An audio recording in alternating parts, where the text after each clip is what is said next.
Welcome to Fearless with Jason Whitlock. I am Jason Whitlock, and we've had some good shows this week. Juwan Howard's episode.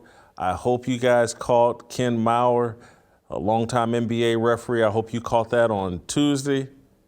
Today, we may have our best show of the week, and I'm really proud of the shows we've done Monday and Tuesday. But Royce White is running for Congress in Minneapolis. And he announced it yesterday. He's running as a Republican. He wants Ilhan Omar's seat. You guys know Ilhan, the crazy, anti-American leftist. She's part of the squad. Royce is facing an uphill battle. He's running in a heavily Democratic district. But we're going to bring Royce on here in a second and talk about that. Steve Bannon, one of Royce's mentors, and you guys know Steve Bannon, friend of President Trump, helped get President Trump elected. One of Royce's mentors. He's going to come on the show. He's going to leave his war room to come on and join the Fearless Army. Uncle Jimmy is back, and we will get into a conversation with Uncle Jimmy about, in the approval rating, about Juwan Howard. Uncle Jimmy's been at home. He's been watching a bunch of stuff. He says he has to talk about Juwan Howard, the Michigan basketball coach that's been suspended for the rest of the season for punching an assistant coach. So we'll do all, that's how we'll end the show. It's a phenomenal show. I want to start by showing you guys Royce's commercial announcing his run to take on Ilhan Omar. Let's start there.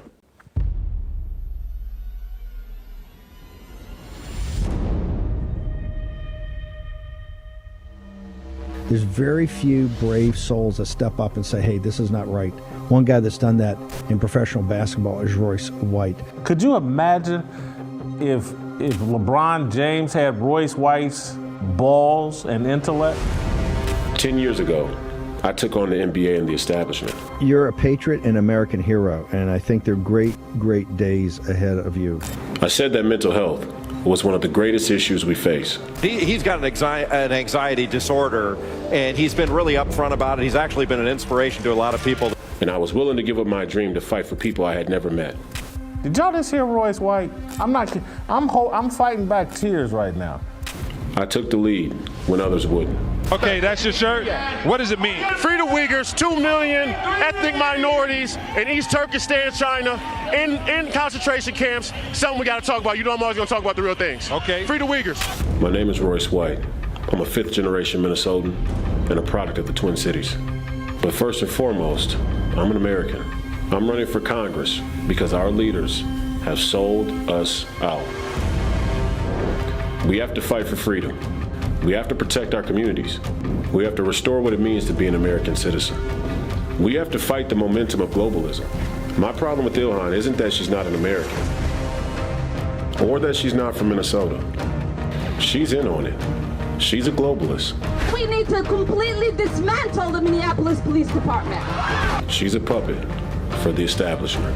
I'm here to sound the alarm. We are in a crisis. We are at war. Our sovereignty is on the line. The soul of America is on the line. What Big Pharma, Big Tech, and the corporate elites have done to us during this pandemic shows us tyranny is here. The line has been drawn, and it's pretty damn clear. We, the people, no longer have a choice. I need you to get involved at roycewhite.us. Godspeed.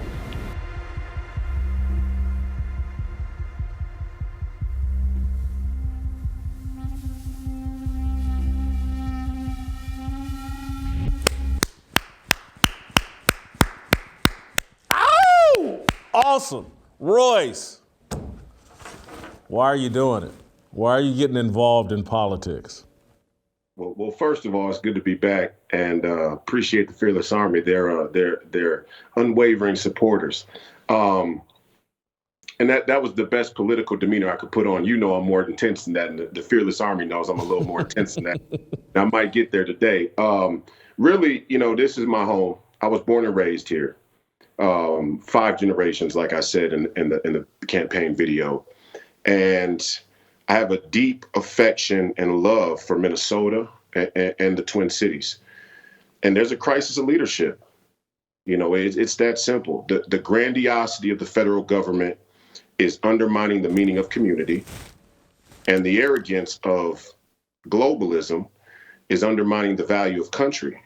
I'm not ready to give up on the American dream. I'm not ready to give up my American citizenship for this global fantasy.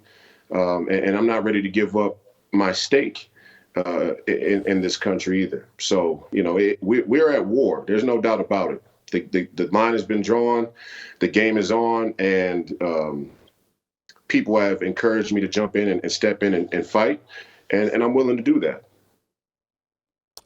So walk us through how this process goes. My understanding is there are 3 Republicans competing in this. Is there a primary, and then you guys would, the winner of that would then take on Ilhan? How does this process play out? Well, right now there's 2 other Republican candidates, and there is a primary that's held in August, and then the election will be in November. Honestly, I'm not worried about the other primary candidates, and that's no disrespect to them. I like both of them. I like some of the things they have to say. But for me, in this time going forward, all of our leaders should come with if as best as we can, we should filter them out based on their history of sacrificing something substantial in pursuit of a greater good or a greater integrity. And I just don't know that to be true of them. I know that I went against the NBA 10 years ago when people weren't even talking about a global corporate community or corporatocracy or China or, this sort of economics only conservatism that has plagued the political arena. So I've put my skin in the game, and I'm willing to put that resume up against any of my opponents in this race and anyone in the future.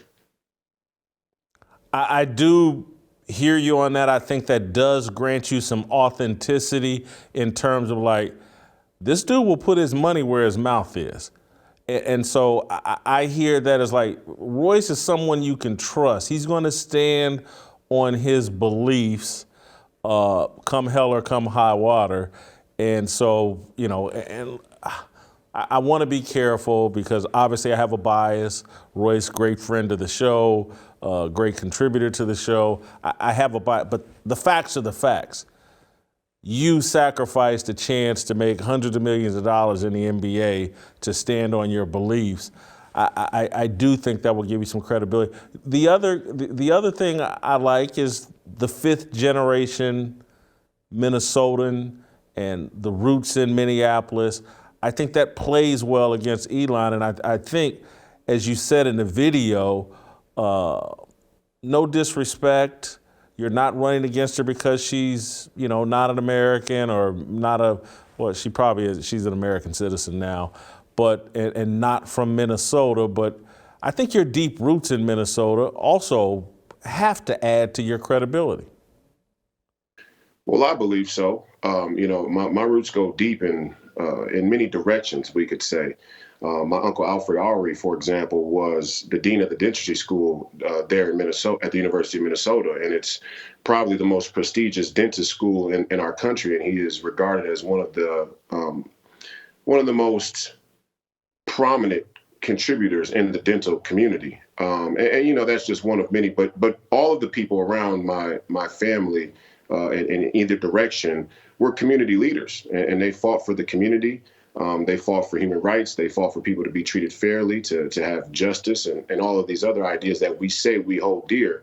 And I just don't know if Ilhan Omar really holds those ideas dear. I know that she talks about them, and her and the squad do a great job of talking about those issues. But on the back end, underneath the surface, and really right out in the open, the same globalists that undermine American citizenship are their supporters. They are the people that fund their campaigns, that fund their lives, that fund them being sort of these characters for the Democratic platform.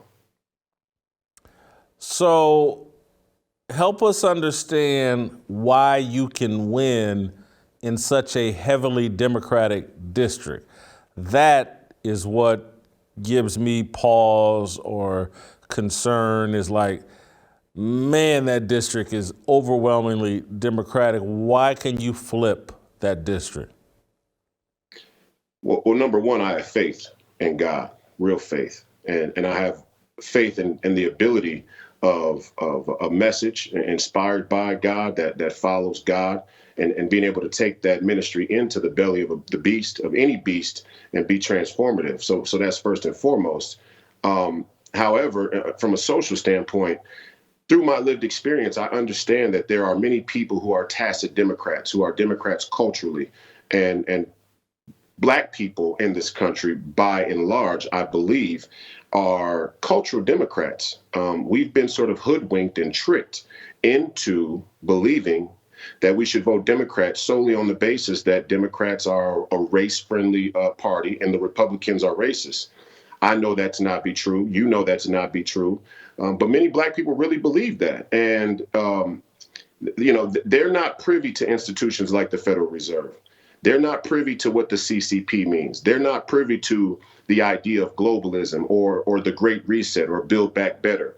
When you hear a guy like Klaus Schwab say, you're going to own nothing but be happy. In my genetic coding, all I hear is, you're going to be a slave 2.0. And I think a lot of Black people don't even understand the scope of some of these issues. And I think that's where we can be transformative. The Black community here does have a huge cultural effect because the Democrats have chosen to use Black people in the Black community as the bandwagon or the front for intersectionality, which is their grift to get people to vote in blind faith. And I think Black people are a microcosm of the same grift that they're running on all people who just blindly vote Democrat. I think a lot of the people in my generation, these millennial serfs, don't understand that the Great Reset and globalism is an economic attack on them. And the mainstream establishment, that be mainstream media, social media, have all done well to keep that facade up in the content that's distributed. Obviously, part of the Fearless show and what we're trying to accomplish is to tap Black people on the shoulder and say, hey, man, there's a whole different way of looking at this thing. And that's why I'm glad to have you on the show. And I want to continue to have you on the show as you go through this process. But the other thing you've clearly tapped into is the mentorship of Steve Bannon. How involved was he in your decision making to get involved in this? How involved will he be in your campaign? Well, I hold Steve in a very high regard. I think he's one of the best political minds anywhere on earth right now. And he's a brilliant guy. I know him to be kind-hearted. I know him to be very caring and loving and to have a deep affection for this country. And he was very instrumental in encouraging me that I had the ability to be able to pull this off and that there was real value to me being involved in politics. And obviously, as far as politics go, again, he's as great a mind that we have. I hope that he's going to be involved in the campaign a lot. I'm very grateful for his mentorship and his friendship. But Steve has done enough, in my view. He's an American hero. And, his generation is sort of responsible for this mess, right? This post-World War II boomer globalist kind of, agenda. And he stepped in and stood in the breach and fought back against something that his generation is greatly responsible for. But it's not his burden to carry alone. And he has done enough to set me on the path. And I'm going to pick up the torch and I'm going to carry it home. Royce, when did you first start contemplating the idea of getting involved in politics? Was this something that crossed your mind? You come from a very interesting, fascinating, high-achieving family. Was this something you thought about as a kid? And then when did the possibility of running against Ilhan Omar, when did that really crystallize, formulate in your mind? How long have you been pondering this? People have always hinted that I should consider getting involved in politics. And I want to tell you a story here now, just because we're good friends and the Fearless Army I hold dear as well. As a young adult, when I first came onto the scene, right, and I was advocating about mental health and mental health policy, I sort of viewed myself as above the political fray because I saw the psychological and mental health as much, much deeper, rooted in humanity than the political. And so my disposition was very apolitical. However, I was still pandering to a liberal establishment, to an overwhelming liberal ethos. And if you go back and you watch my interviews early on in 2013, 14, even as recent as 2017, 18, I was using a voice, right? And I didn't even know it. It took me to go back before this campaign really kicked off and realize that my tone was different. I wasn't different on the details of the issues, but the actual tone that I used was trying to pander to an establishment which I was trying to bring a very uncomfortable truth to and challenge the status quo. And as sort of a defense mechanism, I wanted to use a voice that catered to liberal white women, let's just say, to be blunt. And it took me to write my thoughts down, to get them ordered, to look at what I had gone through the scope of politics. And then I realized that I was gravely mistaken, that the psychological isn't removed and can't be removed from the political, because when the political ideology is potent, it has a profound impact on the psychological. And what I was actually exhibiting in my voice that I was trying to do to pander to liberal white women was letting my anxiety take hold of my spirit. I was letting my anxiety and fear take hold of who I was portraying externally in the world around me. And that is the crisis of our time. And that is the crisis of liberalism. And when I realized it, when I went back and saw it, and when I wrote my thoughts down, it became clear that we can no longer have this dereliction of duty around the political arena. The best minds, the best people, those who are fit, have to step into this arena and fight for this country, or else we'll lose it. So I want to take your comment and kind of circle back to something you said earlier about black people and this whole Democratic thing. Everything I heard you say just reminds me of, we've been brainwashed into believing that blackness is Democrat, that a political ideology is what it means to be black. I think that's incredibly unhealthy. I think there's two parts to that. One, we should quit taking our identity in skin color. That's what bigots wanted us to do 200, 300 years ago. And so clearly we should take our identity in Christ. But I just wanted to, connected it to your comments earlier, how, in your mind, how did we become brainwashed into believing that liberalism and being Democrat are the embodiment of being black? Well, we got scammed. I mean, it's just really that simple. I think we, and especially in this neoliberal era, and when I say neoliberal, a lot of people go, well, there is no neoliberal. Liberals have always been that way. But what I mean is in this very high-tech, high-speed societal era, which is filled with quick, short turnaround messaging and content, let's say, right? In this era, we have lost our sense of time. And because we've lost our sense of time, we are not able to easily go back in time and rectify all of the social ills that sort of preempted our allegiance to Democrats. And so we came out of an era of slavery and then segregation, where there was a more explicit racial animus systemically in things like voting, education, and the list goes on.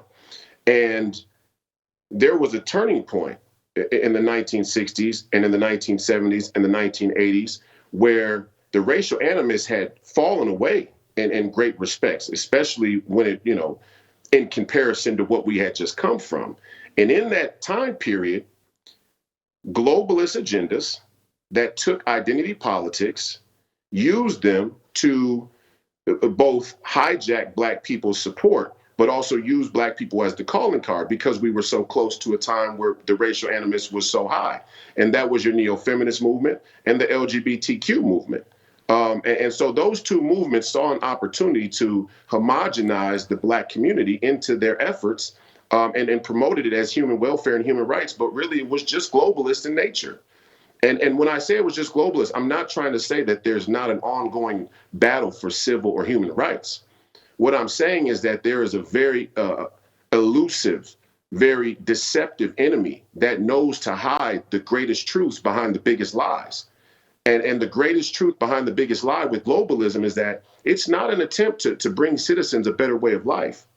It's an attempt to destroy borders, to undermine the citizenship of individual citizens in countries through an economic attack on the nation state.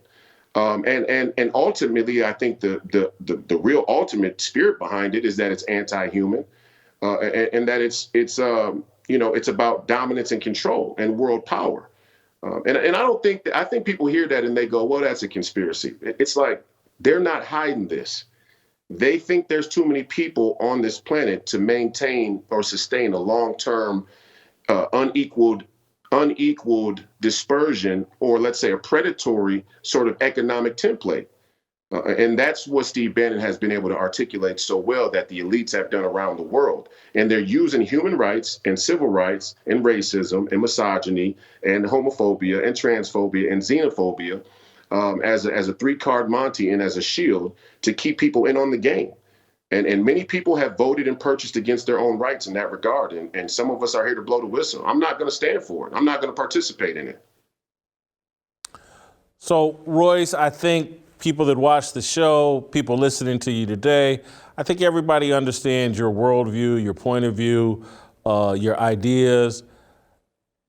Give us a couple of the policies that you will be trying to run for office on and push if you make it to Congress, if you're able to win. Give us a couple of policy initiatives that are a high priority for Royce White. I think America first has to be our first priority. And when I say America first, I mean the first order of business is to decouple ourselves from a China dependency. I see if we're going to have a constitution that is based on these values of human rights, human welfare, freedom, justice, democracy, a constitutional republic, then we cannot be dependent on a nation that doesn't believe in any of these ideas. And not only do they not believe in these ideas, they are our explicit enemy. They are counter to these ideas. And I think what China is doing right now is sitting back with a grin on their face, mocking the West, mocking the United States, and having fun watching us burn slowly in our own devices. So we have to decouple ourselves from China, and we have to take a strong look at education on a fundamental level. I think, like I said before to you on the show, we have to sort out how much crime in this country is from an inherent criminal nature, and how much is this sort of philosophical and moral bankruptcy that has proliferated on top of a radical materialistic society, right? How much of it is this look away from the corporatocracy to say, hey, we want you to continue to consume. We want you to go along to get along. We like you to be sheep. We don't want you to critically think.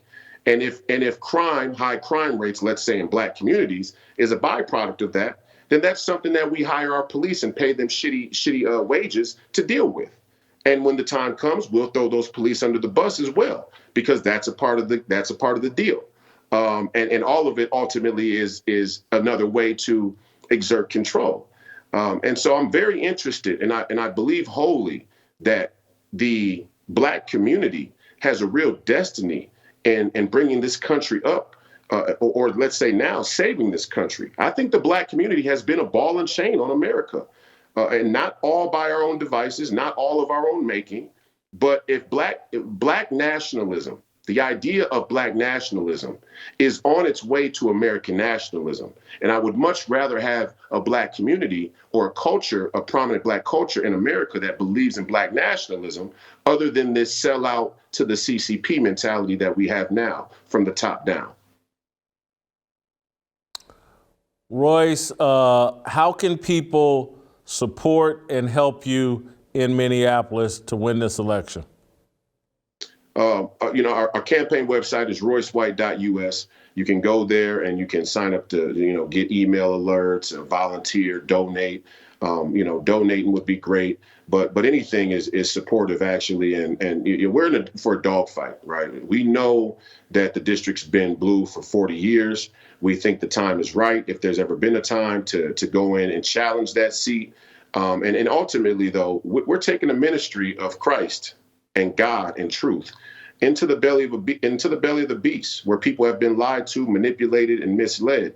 And that's a fight that has to happen, irregardless of how what the result is come November. We have to be interested and committed to fighting the fights that need fighting, regardless of the result. I'm an athlete. We don't play games that we only know we can win. That's not competition. And the political arena is competitive. So we're going to go in and do the best we can, and I hope people can support how they can. Royce, thank you so much for the time. We will obviously be checking in with you and giving you a platform to speak to a national audience and people in Minneapolis. Thank you so much.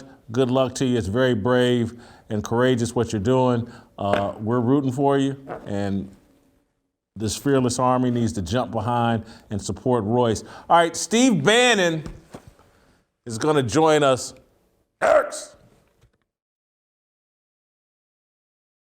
Royce was good, almost as good as Good Ranchers. You have a problem, a meat problem? Our friends over at Good Ranchers will help solve your meat problem. They only sell 100% American meat sourced from local American farms. You'll get beef that's USDA, prime, and upper choice, chicken that's better than organic, and premium seafood. Good Ranchers delivers steakhouse quality food right to you in the comfort of your own home. Head on over to goodranchers.com/fearless today to have delicious American meals on your table. Order now with the code FEARLESS to get $25 off your box. Now is the time to support American farms and ranches. They're hurting and you're hungry. Solve both of those problems with a box of American meat. Go to goodranchers.com/fearless. Good Ranchers, American meat delivered. And you guys know my favorite sponsor. You know I love Good Ranchers, and so should you. If you're a loyal, fearless soldier, if you believe in this country, you need to be supporting Good Ranchers. All right, Steve Bannon. Well, speaking of patriots and patriotic things, I just told you about Good Ranchers. Now I want to tell you about a real patriot, Steve Bannon. You guys know him as the former chief strategist for the Trump administration, kind of the mastermind of the 2016 insurrection. That was the real insurrection, and it was a positive and it was a good thing.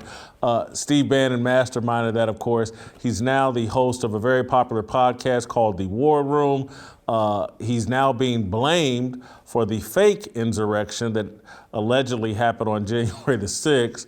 But he's also a friend and mentor to Royce White, who we just heard from, encouraged Royce to get involved in politics and to run against Ilhan Omar.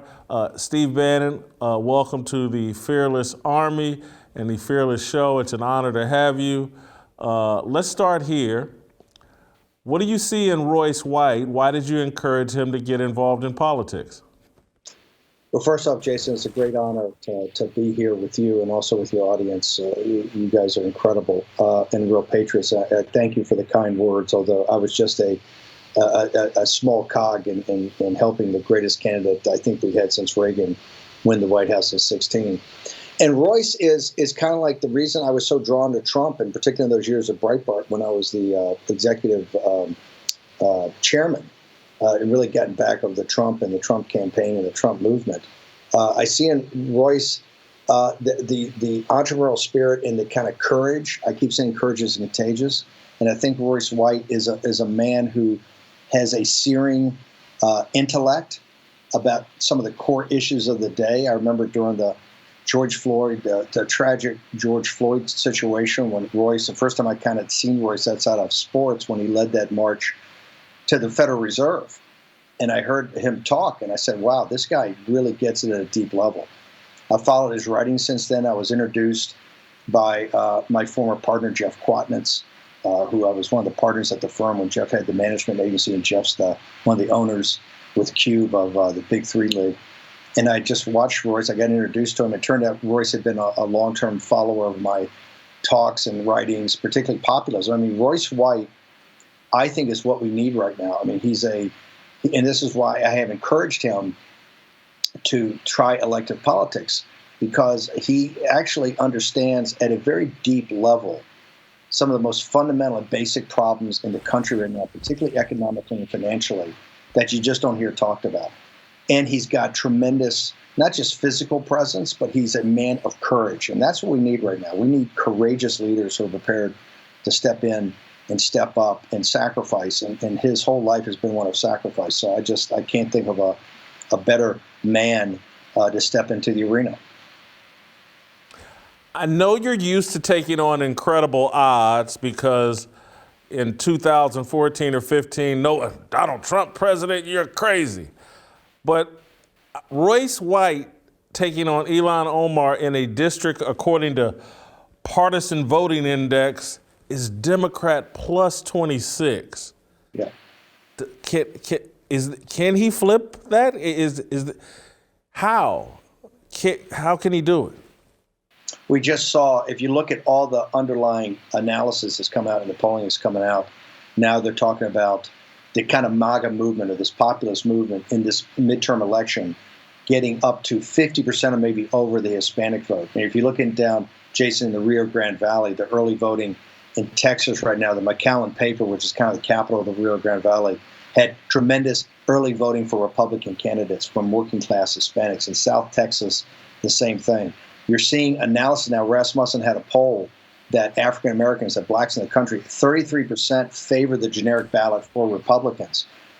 The minority community, whether it's Chinese Americans, African Americans, Hispanics, understand they're getting the short end of the stick and they're being lied to by these globalists and these elitists. And the guys who run Wall Street, the people who run the corporations, the ones who run the government, there's no bigger group of deplorables than African Americans. They serve in the military. They're very patriotic. They traditionally have I come from the South, and I come from an all-black, or virtually not all-black, but a predominantly black neighborhood in the north side of Richmond.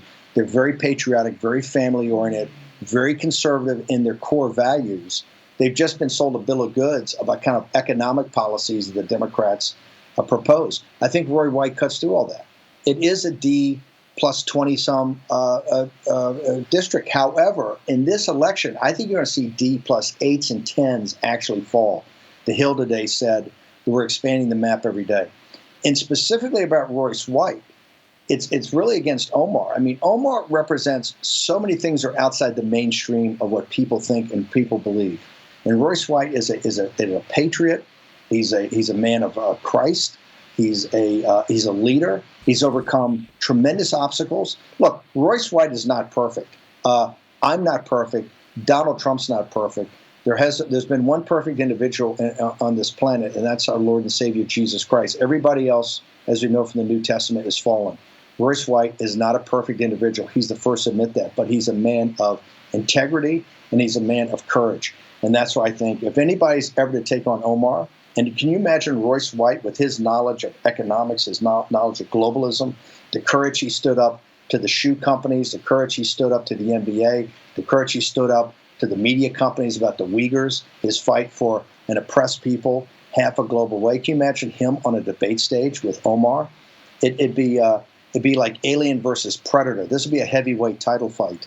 And I can't wait to see it because I think that he is the one candidate of all these other really good candidates out there. I think that Royce White, because of his deep understanding of globalism and his deep understanding of populism, because I think he's one of the leading thinkers right now in the populist movement and advocates for populism, I think he's the perfect candidate to go up against Omar. Remember, he's fifth generation Minnesota. He's a product of the Twin Cities. I mean, this is a son of Minnesota. And I think it's going to be fascinating. I think he's mesmerizing on the campaign trail when he steps up and he comes on the war room. Audience loves this guy. Absolutely electrifying. Always speaks with gravitas. Always talks about serious topics. It's all signal with him, not noise. So I look forward to Royce White being in the middle of this. Steve, I want to transition here a little bit. It's still connected to Royce, but I'm someone who has never voted. I'm very apolitical, very hostile towards politicians. But what has happened here in the last decade and how I'm seeing the race angle being used, manipulated, black people being bullied, white people being bullied by the smear of being called racist, has opened my eyes, and what I've come to understand, like, this is a battle of good versus evil. And I can't just sit on the sidelines. And there is one side, I don't, again, I think all politicians tend to be greedy. I think all politicians tend to be corrupt. The thing I like about Royce, he's a basketball player. He's not a politician. Thing that attracted me about Trump, not a politician. But the question I really wanted to ask you is that I think this whole race agenda by the Democrats is the only thing they really have to offer. I'm trying to disrupt it on this show and explain to black people, like, hey, we're being used by the Democratic Party to bully white people into not being Republican or being ashamed with the whole race card angle. I think this is the new, they called it the Southern strategy or whatever back then.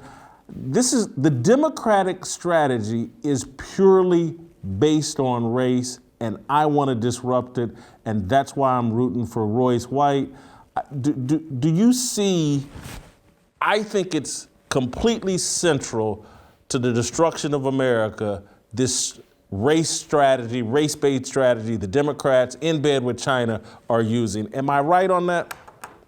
Well, not only that, I think you're right. I think it's the basis for a rejuvenation or renaissance in America. I don't think black people believe this anymore. I think it's completely thrown out there by the media, and it's just nonstop as far as propaganda or gaslighting. But African Americans have tremendous common sense and are very smart, and I think they just look around and they see basic economics. Obama was the most progressive president in American history. Yet to solve for the equation of the financial crisis of 2008, the Federal Reserve just jacked up the balance sheet of the Federal Reserve and took care of the 1%. We had the greatest concentration of wealth in the history of the nation during those 8 years. And who was the primary group that was affected? It was African Americans. Their net worth actually went down on a progressive president. Then when COVID, Trump reversed those policies with the great policies for limiting immigration and focusing on working class people where wages are going up with no inflation. But then when COVID, the CCP virus hit, we had another situation, add this debt, a situation to save the 1%.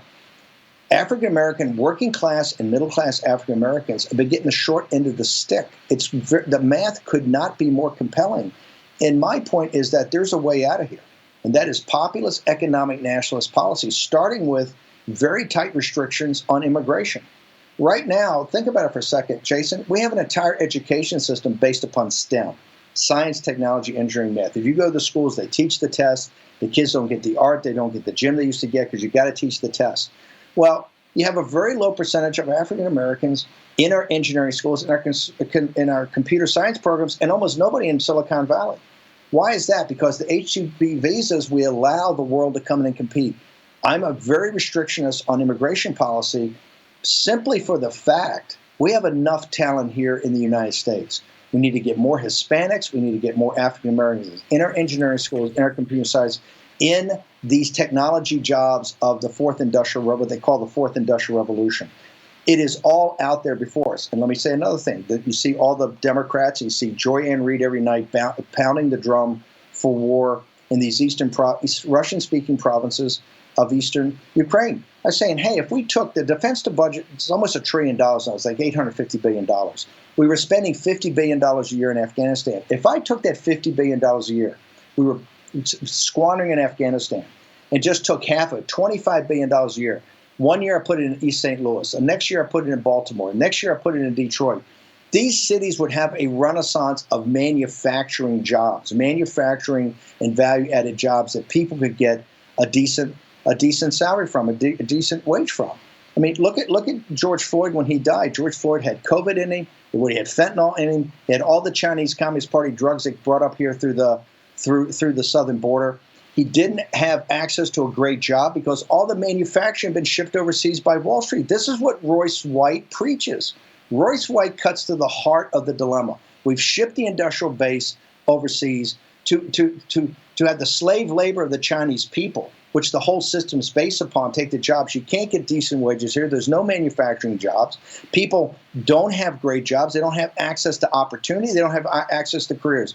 The black community, particularly black men, and they're waking up to the fact there's something wrong with this. And just being captured by the Democratic Party is not leading to solutions. And so, like Trump said, what the hell do you have to lose? This is why you're seeing Royce White and some of the most impressive candidates we have now are Hispanics in the Rio Grande Valley and African-American men and women stepping up, whether their moms are coming up against the CRT and the poison being put into the kids and the transgender agenda in the school, or fighters like Royce White saying, hey, look, the Federal Reserve's destroying us. The concentration of wealth is destroying us. So, look, we're winning. We're saying this inclusive nationalism, this expansionary populism is the future. And that's why the Royce Whites are going to be the tip of the spear. And I couldn't be happier that you're seeing candidates all over. Candidates that are not part of your grandfather's Republican Party are now coming as part of the Trump movement. MAGA, deplorables, and America first. Steve, and you tell me, because you're the expert, the one thing I didn't hear you hammer, and to me, it's what I would hammer, but I'm no expert. I've seen white parents get energized by the critical race theory situation. They're showing up at school board meetings. They're like, hey, this is crazy. You're not going to demonize us.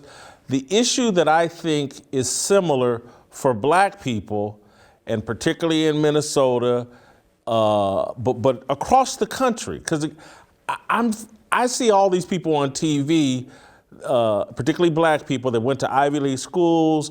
I don't know if they've ever spent any time in the inner city. I have. But my father's business was there. His home was there. It was my favorite place on earth. This defund the police and demonization of police and the violence it has set off in the inner cities has terrified black people. And I think that's an issue that could be hammered, that like people, because not to discredit, and I'm not, but even for me, when you start talking about the Federal Reserve, I got to go to Google and start researching some of the things you're saying and get a full understanding. But when you talk about like the Bloods and the Crips, the gangster disciples are actually running our neighborhoods and communities, I get that instinctively. I've had friends shot, close to my mom's home, my aunt's neighborhood, all that. The violence that the Democrats have unleashed in this country, I think, is an issue everybody gets, and it will make people get up and change what their voting behavior, because one side is trying to legalize all of this. Well, look, you're right. With the anarchy in New York City and Philadelphia, Chicago, Minneapolis, Los Angeles, you saw they're trying to recall these source-based prosecutors. They're trying to reverse the defund the police. It's a huge issue. Basic law and order, and particularly, it's all visited. Remember, the anarchy and the chaos is visited on the minority community because they're the ones that are there. They're the ones being preyed upon. It's a huge issue. I think that this issue, also along with, remember, one of the most hesitant groups of all, rightly, for the vaccine were African-American, particularly African-American men. You've got the vaccine mandates, you got the mask mandates, you got the defund the police, you got the social anarchy, you've got the whole chaos in the schools where they're not teaching education, but they're using it ideologically. You've got this whole situation with the gendered fluidity. The conservative nature of the African-American family and community is just not going to tolerate it. It's going to be huge. And Jason, here's the point. This November, we have a unique, once-in-a-lifetime opportunity to destroy the Democratic Party as it exists today. It will shred if we do our job and we have this inclusive nationalism and this expansionist populism and a law and order basic, let's focus on jobs and stopping inflation, program. We can get a 100-seat majority in the House that cannot be overturned for 25, 30, 40, 50 years or more. That shatters the Democratic Party into a group of like the progressive wing with the Omars of the world, the AOCs, this kind of like the Green Party, plus this centrist party that's really the neoliberal neocons, and then you would have a center-right populist nationalist party. That's what Royce White represents. A core part of that is clearly law and order. It's the underpinnings in a civic society that citizens, I mean, look in LA, one of the great examples I use in the show, the nurse, the African-American nurse, who would go into the emergency room, work extra hours, 70 years old, beaten to death at a bus stop that she went to every year for like 50 years, beaten to death at a bus stop by some common criminal, right? And you see these stories every day and they're heart-rending. But I think that is why you're seeing the Royce Whites of the world, some of these very powerful, outspoken candidates that are men and women of principle, men and women of courage, and men and women of conviction are starting to step up and step forward. Steve, they can deplatform me. I say this in all seriousness. They can crucify, they can assassinate me. I will never not say that there was something screwy about the 2020 election. I don't deplatform me, kill me, do whatever, put me in jail. I don't think the 2020 election was fair. You don't have to comment on that. Why are you so confident, or why should we be confident that this 2022 midterm thing is going to go the way the polling and all the momentum says it should? I'm fearful, like, could they do it again? Why should I be confident? Look at Virginia. Look at the Commonwealth of Virginia as an example. We had 95% participation from people who volunteered to be poll watchers and poll workers and be election officials inside the room. Look, it's absolutely, the Democrats, the way they win is by stealing it. Either Mark Elias does some voodoo with the election law so that you can have these unchallenged and these non-chain of custody mail-in ballots, or they do something with redistricting or something to get ballots of non-citizens and multiple ballots of non-citizens in there to be counted. This is 100% on us. If we don't get the machines out, it looks like we're not going to be able to. This comes down to the Commonwealth of Virginia had 95% participation, and we had a fair election. Okay, in the presidential race, only 33% participation in poll workers and poll watchers. The last gubernatorial race, only 25%. This is why every day we're harping on this every day, and the left's going crazy. We are in back of these secretaries of state, but most importantly for this election, to get people that are poll workers, poll watchers, election officials in the room to do the count. If you're not in the room doing the count, they will try to steal it. That is as sure as the turning of the earth. And it's going to come down. This is human action, human agency, and we can't whine about it. This is what we have to do, and you have to do by volunteering. The campaigns have to get election officials. Look, the Trump campaign, with all the stealing that went on, and the way that the Mark Elias and these guys telegraphed it, they told us what they were going to do. The team around President Trump to close on the victory, let's be honest, dropped the ball. President Trump, I think, would admit that. That's why we're in the situation we're in. Elections have consequences. Stolen elections have catastrophic consequences. In 22, before we get the machines out, that's going to take a while. It's going to come down to individuals, whether it's in Minneapolis, whether it's in Chicago, Tennessee, Alabama. It's going to come from your audience, the people over at the Blaze, War Room, patriotic, grassroots people of every denomination, every color, right, every ethnicity, volunteering to get in the room and count these votes. If we do that, we're going to close on a fair election. And the Commonwealth of Virginia should be a great example of what people did, put their shoulder to the wheel, and we had a fair election down there, and we can do it again. It's going to be tough. It's going to be a lot of work.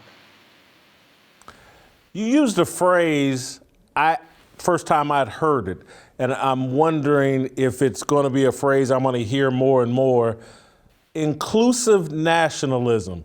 I love that phrase. I love that thought, is that, we've kind of demonized nationalism, and I think it's wrong. And I love is this something you see the Republican Party talking about? Like, hey, we want to be inclusive in our nationalism. I just love that phrase. The Republican Party as the party? No, you don't. But you see in the MAGA movement, the America First, and places like War Room, and we understand, because we study deeply what the left's doing. The thing they fear the most, and a lot of their writers will tell you this, is when people understand that populism and nationalism can be and must be inclusive. And you're seeing this take place. You're seeing this in the Rio Grande Valley. You're seeing this in South Texas. You're seeing them on the Hispanic vote that Trump did so well in 2020, and we're doing better today. You're starting to see it. The Rasmussen poll. Look, if the Rasmussen poll is correct and 33% of African Americans will vote for a generic Republican right now versus a Democrat, American politics changes forever. That's the power of the African American community as far as voting goes. Okay?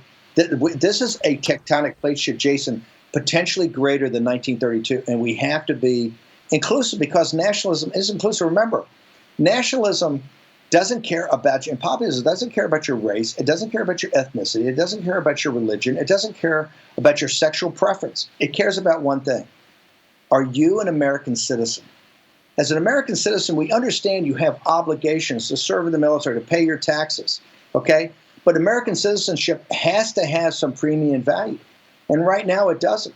The deplorables, the working class in this country essentially pay the taxes, and they also keep the country going as far as the military goes, and also what Burke called the underpinnings of civic society, coaching the little leagues, building the churches, going to the Kiwanis Club, everything that is America, the self-organizing entity that is America. It's on the shoulders of the deplorables. What we have to do now is have a nationalism that is inclusive of American citizens. That you get a special deal because you have all these obligations. And the special deal is we're not going to flood the zone with foreign labor to decrease your labor. We're not going to continue to print money to devalue your dollars. We're not going to sit there and have policies that allow a concentration of wealth to the detriment of you that you're paying for. Because remember, all the deficits are paid for by the working class. Inclusive nationalism and this kind of expansionary populism is the political wave of the future.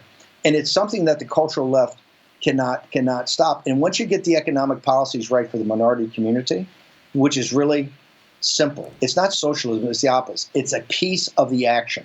It's better wages because we have a more restrictive labor force. It's better wages because you have better training and opportunities, right? It's ownership and actually you have a carried interest in America. Not just the hedge fund guys have a carried interest in a fund. You as a citizen have a carried interest. You have an economic participation in the growth of this economy. Once those policies become clear, we are 2/3 of the nation. We're 70% of the nation. That's why I tell people on the right, why are you sitting there saying insurrection, civil war, forget it, breaking the country up, going in different directions. We control the country. We just have to understand we control the country. And that's what this great awakening is about. And you're seeing it now. And the elites, and by the way, the Ivy League elites, they all think the same. What you see on cable TV most of the time is pro wrestling. It's not the thing itself. And this is why I really admire Royce, who gets down to so many core basic issues. But inclusive nationalism will be 2/3 to 70% of the voting population. And once that starts to hit the polls this November, you're going to see a changed America. And that's why I keep telling people we're going through very turbulent times. But the sunlit uplands are just ahead of us. We just got to keep working. So after I got over my bitterness about the 2020 election, my thought went to, hey, if Trump, the positive is, if you remove Trump from the left's every answer to every question, every problem, anytime you get in a debate with them, they just Trump. If you remove Trump, they're going to actually have to defend their positions. And I knew it would fall apart. And I'm looking at people like Bill Maher. He's hosting a show every Friday that, it's my favorite show on TV. I've always liked it, but like now it's like my favorite show on TV. And so that leads me to the point, is Trump the right candidate for 2024? Has he already played his role by opening our eyes and energizing people? Because if you put Trump back into the equation, will the left just go Trump again, and it'll be a repeat of what we've already seen? Jason, I think there's a phrase in the military that amateurs think of strategy and professionals think of logistics about the winning of wars. Here, I would tell everybody, we have to be maniacally focused on the midterms, and here's why. The founders set it up that the House of Representatives what we call Congress, not the Senate, the House, has such extraordinary powers over taxing, appropriations, investigations, all of it. It is really a power node in our separation of power government. It is massively important that we maniacally focus on getting a 50, 60, 70, 100-seat majority there, that we can actually take the reins of government and thwart the Biden administration in its tracks, but also start to turn things around. In 2024, only thing I tell people, and obviously I pride myself in being one of the biggest proponents of President Trump, here's the reality. Show me right now, when guys talk about 2024, and I hate discussing it before 22, but I say, show me a Republican out there that can get 75 million votes. 75 million votes. I know all these guys. There's some pretty impressive people. I really like a lot of them. They're nice guys, nice men and women. 75 million votes. Donald Trump, and to me, I keep saying it's just like in fighting. You can't be the champ until you beat the champ. And so far, Trump is the head of our movement. He's the head of America First. He's a very imperfect instrument. And Donald Trump, when you get to know him, is the first to admit that. All this stuff about him being a narcissist and egomaniac, Donald Trump understands his place in history. Like I said, he didn't have to do this, Jason. He was buying up golf courses, Turnberry, to be in the Open Rota, in the Royal and Ancient, right, in the Open Championship. He was starting to buy courses here, looked at courses that could either host major championships like the PGA or maybe USGA events. He was worth, billions of dollars, a lovely family, a beautiful wife. He did this because he understood that the country, and particularly would be accelerated with the Clinton mafia coming in and winning in 16. He changed the direction of American history. And to me, we're in the middle of a fourth turning. We're in the middle of a fight right now. Every day is a fight for the direction of this country. And it's not a foregone conclusion what side's going to win and what side's going to lose. Coming from where we were after the stolen election on January 20th, and to fight back like we have for those who stood in the breach, yes, we can see how we can get to massive victories in the future, but you've got to struggle. In 24, unless somebody can beat the champ, he's the champ. And unless somebody can show me they can get 75 million votes, and hey, I was there in 16, cheek by jowl. I know how tough this is. Unless somebody shows me how tough they are, how focused they are, what leadership and courage they are, I'm saying Trump is in a class by himself. There's a lot of people, I think, coming up that in the future, but right now, when you talk about 24, I haven't seen it, and I know them all, and there's some good people, but they're not in 2024. In 2024, we have to win in November. I think impeach Joe Biden. We're not going to remove him from office, but hold him account for the invasion of the southern border, for instigating the situation in East Ukraine, for what he's done with the suppression of the COVID information, what's all going to come out here in the next few months, I think, from CDC, as the New York Times reports. It's all of that. And then focus on 2024. I think Trump's the guy for right now.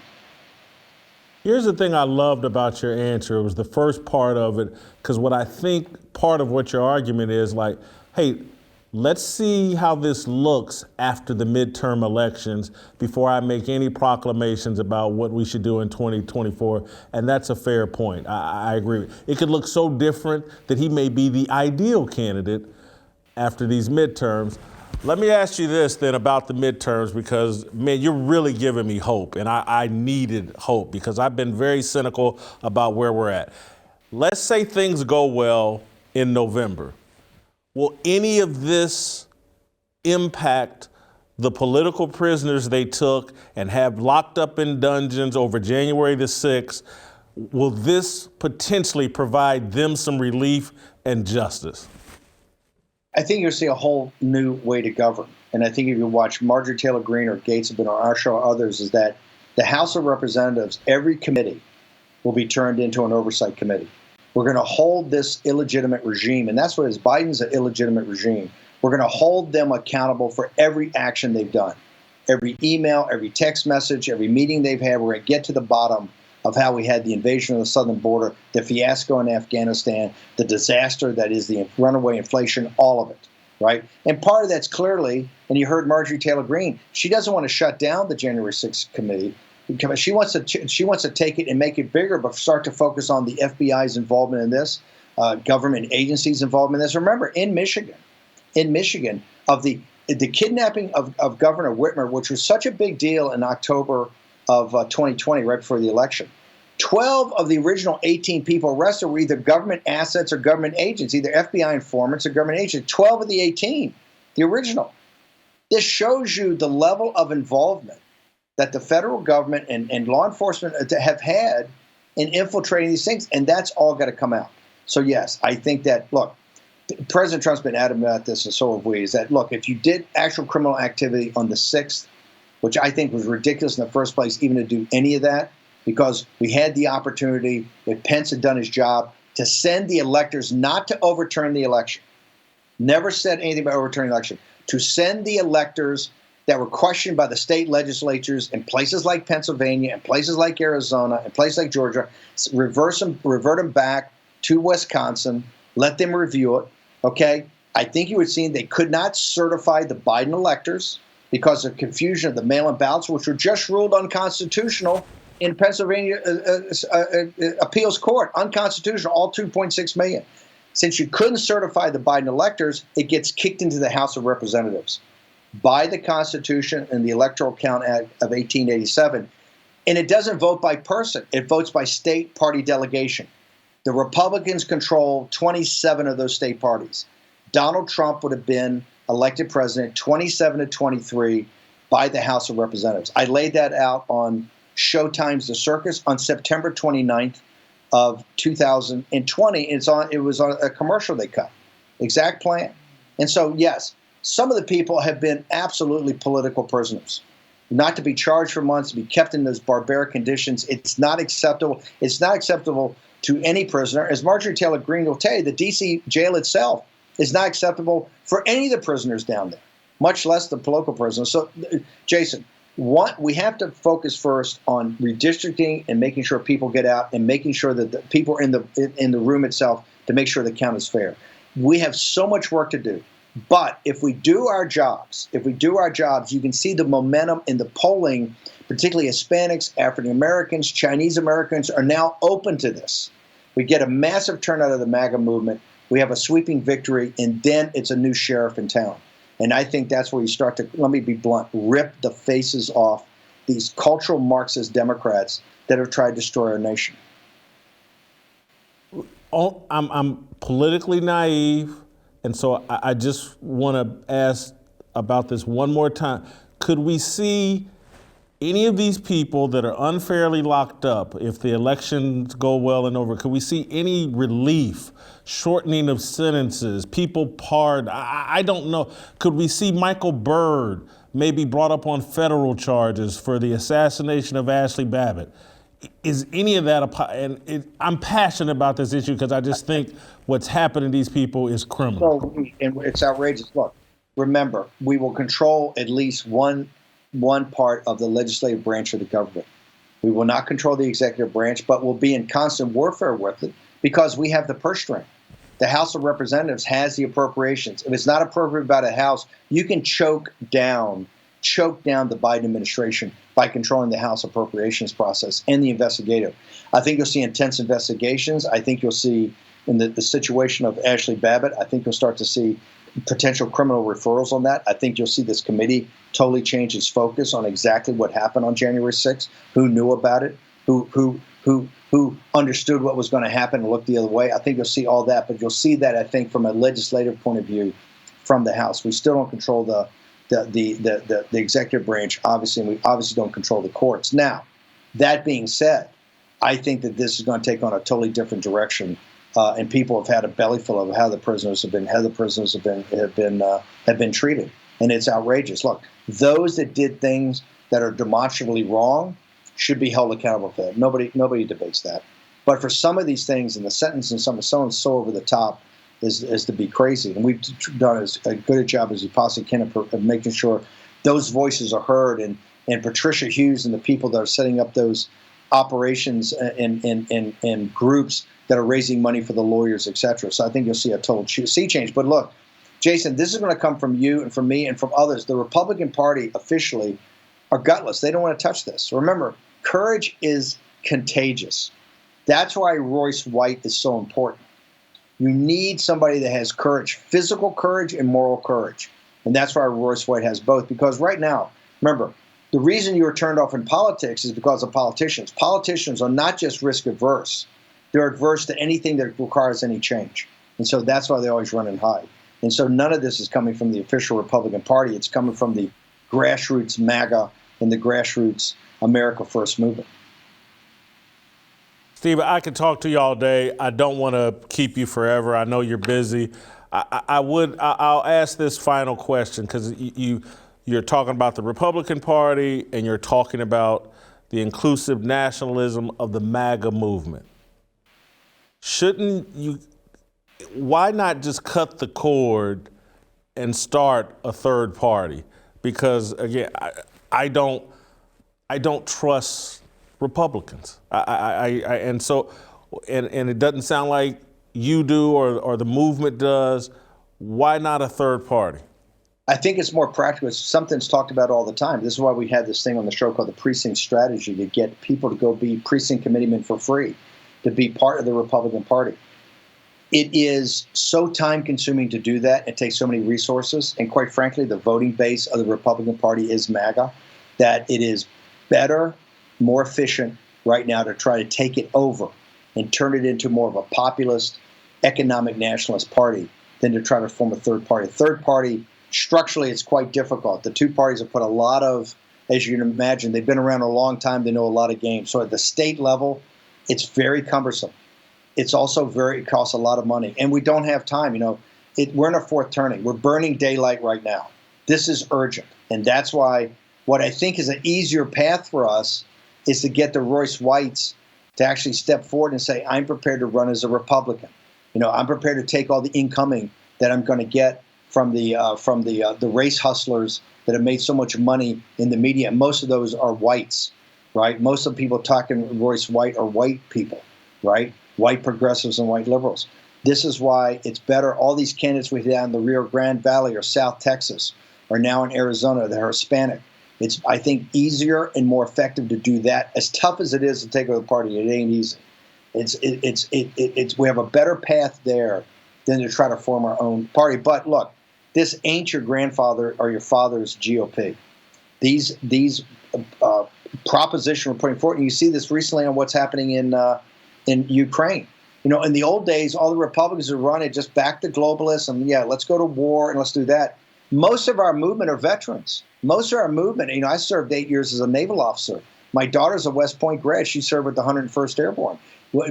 We understand what the sacrifice is, and that's why we're saying, hey, we're not isolationists, but we're not in a situation financially, morally, or economically, or militarily to get involved in border disputes in the center of the Eurasian landmass, in Russian-speaking provinces in eastern Ukraine. And so right there you're seeing a litmus test between your father's Republican Party, which was all like bigger defense budgets, let's go to war everywhere for the forever wars, and new thinking as led by President Trump in America First. Steve, thank you so much for the time. I want to give you a big thank you for, because I'm going to send this interview out to friends of mine and family, and the thing I hammer them all the time with, and you did it naturally, not without prompting. One of the first things you talked about on the show, one of your first comments, you mentioned my two favorite words, Jesus Christ, and I keep asking my friends, family, like, does the other side ever talk about Jesus Christ? Do they ever say it? Do you ever hear it on CNN? Do you ever hear it on MSNBC? It should tell you something. But thank you so much. Thanks for supporting Royce, and thanks for supporting our show. All right, let me tell you guys about Crowd Health. Over 30 million Americans are without health insurance. Even with insurance, healthcare costs are out of control. But thanks to today's sponsor, Crowd Health, you don't have to choose between rolling the dice or paying through the nose for some peace of mind. Crowd Health gives you a new way to pay for healthcare. No doctor networks, no huge premiums or high deductibles, no surprises. Crowd Health is putting the community back in community healthcare. You pay one low monthly total to fund your account. That's less than $200 a month for most people. Crowd Health helps members shop for great care at a fair price, makes payments to doctors and members as quickly as possible, and negotiates on the community's behalf when unexpected bills arise. Crowd Health is not health insurance. It's a totally different way of paying for health care. Terms and conditions may apply. Go to joincrowdhealth.com right now and get your first 6 months for just $99 per month by using the promo code FEARLESS. That's almost 50% off the normal price and a lot less than a high deductible healthcare plan. That's joincrowdhealth.com and use the promo code FEARLESS. Crowd Health, sponsor of this show and the kind of content we just gave you. If you're a fearless soldier and you need insurance, Crowd Health. All right, Uncle Jimmy's back. And we're going to do an approval rating on Juwan Howard and have a little discussion. Next.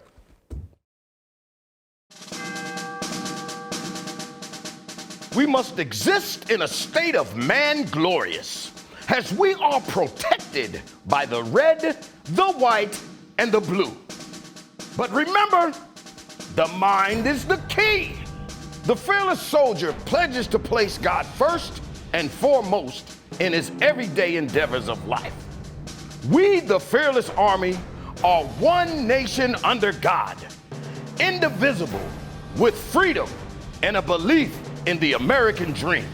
The men bold enough to join our movement comprise what we like to call the New Dream Team. We are leaders of our families, our churches, and of this nation. We reject the seeds of division that are planted by corporate media misinformation. We affirm that all men are created equal and are endowed with inalienable rights, which are granted by our Heavenly Father. We are bound by honor to accept God's challenge, to take the flag and lead, to cherish, to protect, and to nurture the life of our unborn seed. I am a fearless soldier, so shed no tears for me. I am not a victim. I am the man that God made me to be. Amen.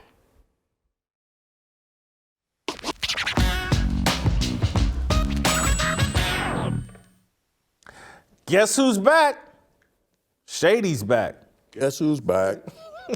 Back again. Jimmy's Uncle back. Jimmy. Tell a friend. Yes. What's up with you, man? Good to have you back. We're not even going to get into what's been going on. It's just good to have you back. I agree with you. And you said you've been sitting at home watching. Wait, hold on. What you mean we ain't gonna get into what's been going on? You said at the beginning of this show, you said, "Oh, this is the best show we had all week. Better than the show we had Monday. Better." I'm like, "Ah, damn, Jason's happy to have me back." That's true. But then you go come right out and bring out Royce White, and Royce just comes out here and just drops truth bombs and just blows everybody out. He really did, but I don't know if anybody's going to top Steve Bannon. Well, hold on now. Let me get to this, if I may, because it's bad enough that Royce, he's been telling us for a while that he knew Steve Bannon. Yeah. You know, it's one thing if somebody say, "Oh man, I know Steve Bannon," but honest to goodness, Jason, for Royce to come out here and to make this announcement on your show, and to put you in his video, and to actually have Steve Bannon come on your show and talk about Royce like he did in such a high regard. I got to ask you, man, how proud are you of that brother, man? And how proud are you just right now of this? It's been an outstanding show, man. How proud are you of that brother, man? Seriously. I'm very impressed with Royce because I think it takes a huge pair to get in politics right now. And, I'm going to vote. I really feel like I'm going to vote. Steve Bannon make you want to do that. Yeah, and just the whole, what's going on in this country makes me want to do that because there are legitimate satanic forces at work in our politics. But I think what Royce is doing takes a big pair. I'm proud of him for doing it. He's doing it in a great way. But I'm a little surprised, man. They told me that you had a bone to pick with me because I think it was last week I inadvertently mentioned that you were out getting some kind of penile enhancement surgery. But we're not going to get into it. We're not going. You said you want to talk about Juwan Howard. I don't want to talk about your surgery. We're not going to talk about it. Yeah. You know, we'll talk about it later. I've had some swelling. Well, I mean, anytime it gets ingrown, it's probably best to have the surgery just to get it out from underneath the skin. Exactly. It's true, honestly. Truthfully, you're joking. I can't believe I'm cracking this joke. I can't either. I really can't. I'm ruining the show. You wanted to talk about Juwan Howard. Why? Well, it goes hand in hand. Well, I know why. It goes hand in hand what we're talking about today, truthfully, because it's the Juwan Howard thing. But I'm sitting at home and I'm listening, you know, watching social media, listening to what people say, listening to friends and family. And it's what Steve said today about Royce, because this is what he said. He said, Royce gets it. You can listen to what Royce says, and you ain't got to worry about him giving you all that fluff. I'm sitting at home, and I forgot what it was, Monday, Tuesday, whatever, but with this Juwan Howard thing. Let me ask you, Jay, have you ever heard of the National Action Network? Yeah, that's Al Sharpton's organization. Oh, well, see, I can't even. Yeah, that's, you didn't know that? That was okay, look, man. Al Sharpton's. Okay, well, I didn't know. I thought it was a joke. Because, look, man, they did a for real Juwan Howard press conference. Who did? The National Action? Yeah, they did a Juwan Howard press conference. Okay, now I'm going to tell you, I was medicated, you know, so I didn't know if I was on one. Because I thought it was an Uncle Jimmy parody. You know, I'm like, what is looking like some shit I would do? And they was dead serious. You think, have you seen it? No. Jason, was Al Sharpton there? Jason, just look at this. Look was Al Sharpton there? In spirit. Oh, it was his organization, but he wasn't. Yeah, he was there in spirit. Just take a listen to this. Check out this twist they're putting on this Juwan Howard thing. We have gathered to send a clear-cut message. We will not stand for the racism that is being promoted by the University of Michigan or the University of Wisconsin. It is very clear to us that Coach Gard was the initiator of this circumstance. That's right. If Coach Gard would have never touched Juwan Howard, we wouldn't be standing here right now. That's right. Not at all. Absolutely. If Coach Gard would have walked by like coaches do all the time, and have went about his business, we would not be standing here right now. Right now. Right. So for us, for the University of Michigan to be issuing apologies without demanding apology from University of Wisconsin, we see that as racist. That's right. That's right. Did you hear what he said? Did you hear what he said? I heard him say Coach Gard. He said Coach Gard was the initiator of this circumcision of Juwan Howard.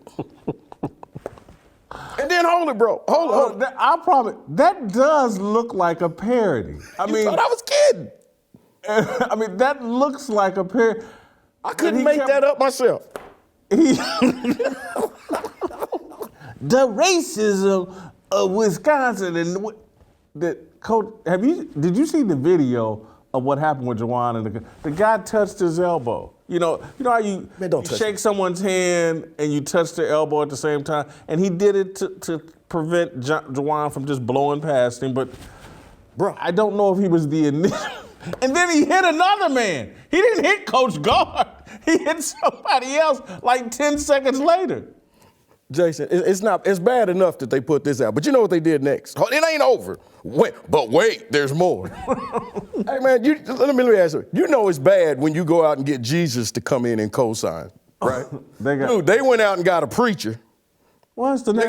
They went out and got a preacher from somewhere in Detroit. I forgot what his name is, but this preacher come out cussing. I wish the hell he would. Hey, I ain't got a problem. So what? I smoke 2 packs of menthols a day. You think I'm kidding? Go ahead, roll this clip, man. Listen to this preacher. Come on. The tape is clear. He was assaulted. there was some discrepancy about whether or not the timeout. The hell with that.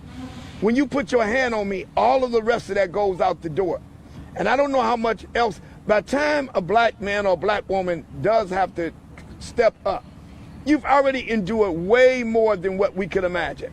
So I'm asking, out of respect, for this university to not wait another 30 years or 29 years or whenever the rape victim and assault victims of this campus had to deal with, for the white men to continue to rape, to continue to assault, the white men who were nobody was saying nothing about when the victims was crying out. I'm asking you not to victimize the black man. I'm asking you not to victimize the black man. So I stand here firm, me, yes, Reverend Gary Hunter from Detroit, to say that we need to really hold accountable when the white folk do stuff that provoke. I always say to people I know, don't get mad at what I respond to. Get mad at what made me do what I had to do for you to respond. Don't get mad at him for his natural reactions. Get mad at the white man for touching him in the first place.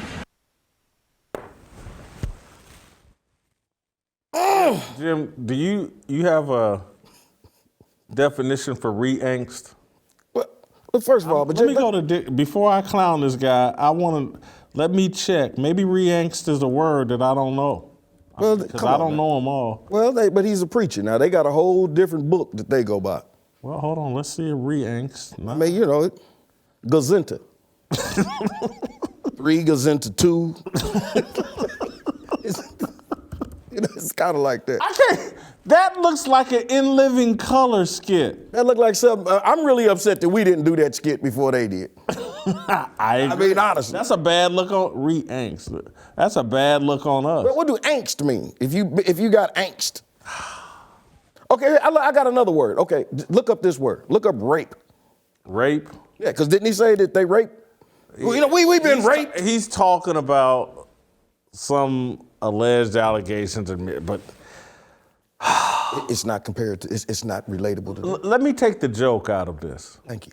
And just on a serious note, explain to these guys what that is and what that looked like. It's white people in the late 1800s, all the way through the 50s, 60s. They would lynch someone black over some allegation or blah,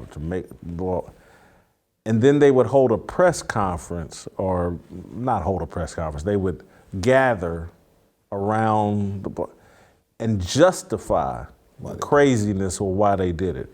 And it would sound a lot like that. See, no one wants to tell the story of what provoked this. And he made eye contact with a white woman. See, y'all don't even understand what instigated this.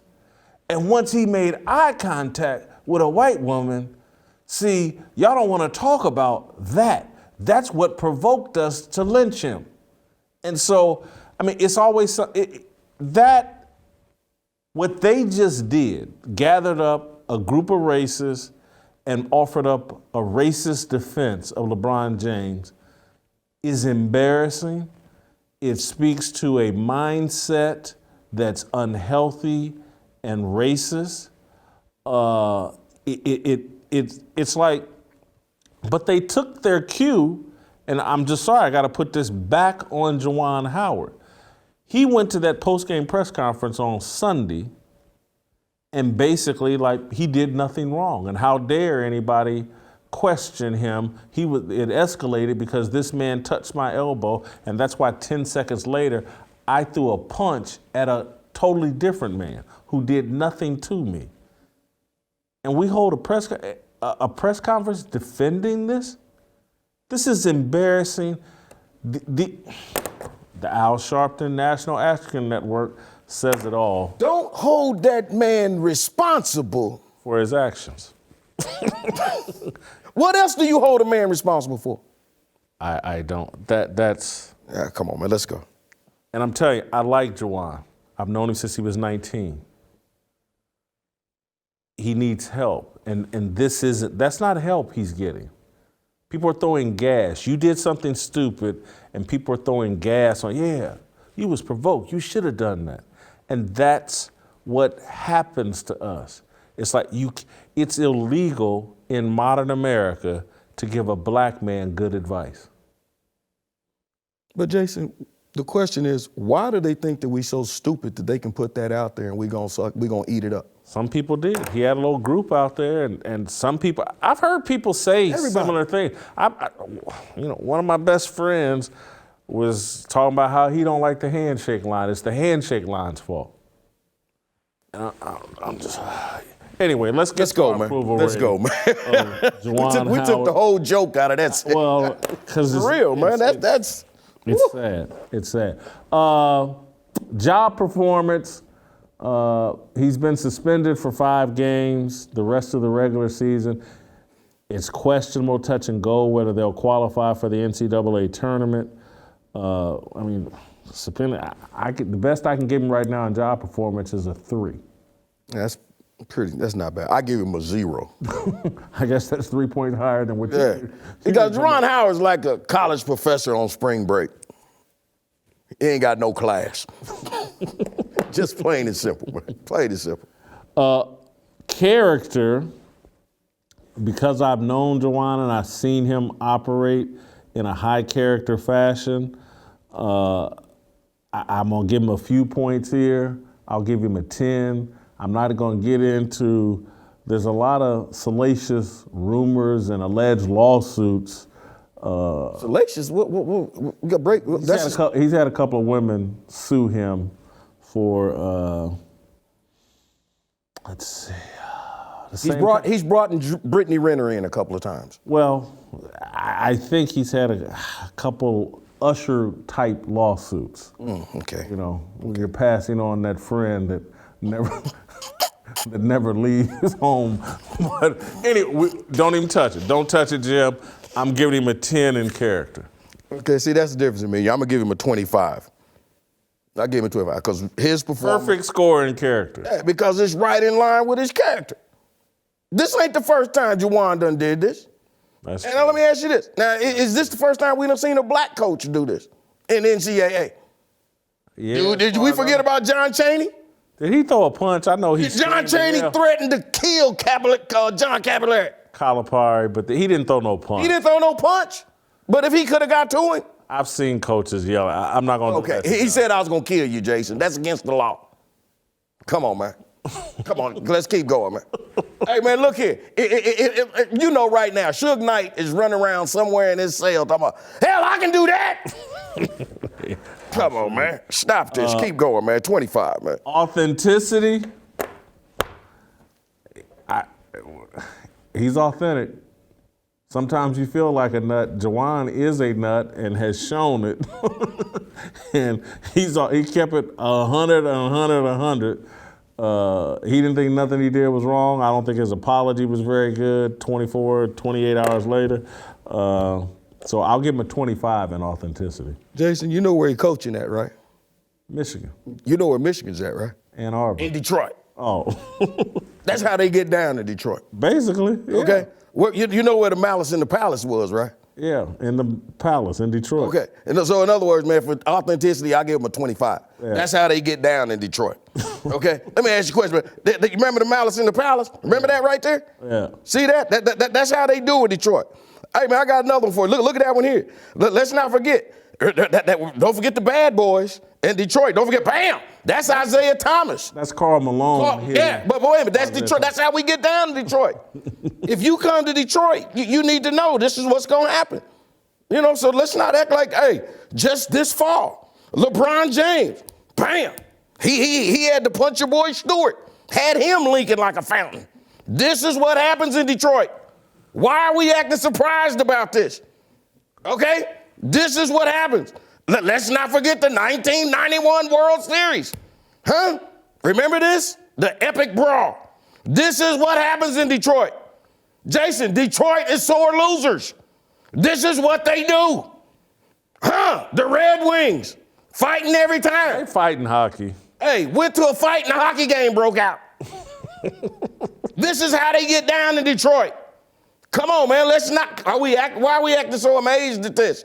The man is true to his character. And let's not forget this. Nnamdi Kanu doing his best Kurt Franklin impersonation, make me wanna stomp. Come on, man.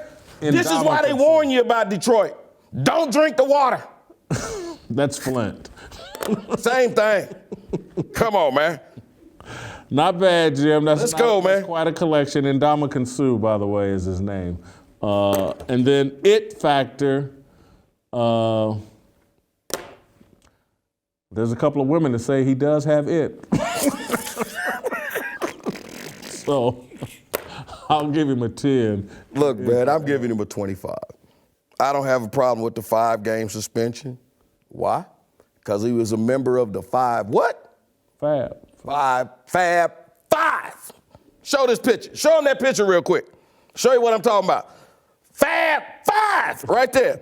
Hey, man, remember that old Dave Chappelle skit? Remember the skit? Show that skit real quick. Hurry before we go. 5 fingers, say to the face. What? Slap.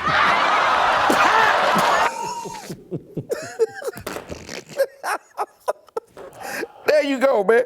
He didn't punch him. He slapped him, okay? He got a 1-game suspension for every finger he put on the man's face. Slap! There you go. All right, you got him at a grease fire. I got him at a dumpster fire. That was pretty good, Jim. Hey, man, glad to be back, man. Sitting at home doing nothing. Maybe we need to do more of that. No, we shouldn't. Get your best work out of it. No, man. All right, it's the first time you heard Tamara in a while. My baby mamas was getting real nervous. You ain't been to work in a while. Better not affect my check. Exactly. All right.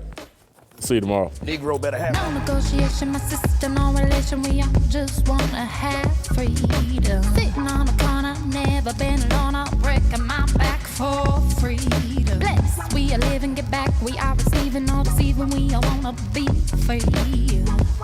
We want freedom. I wanna be. I just want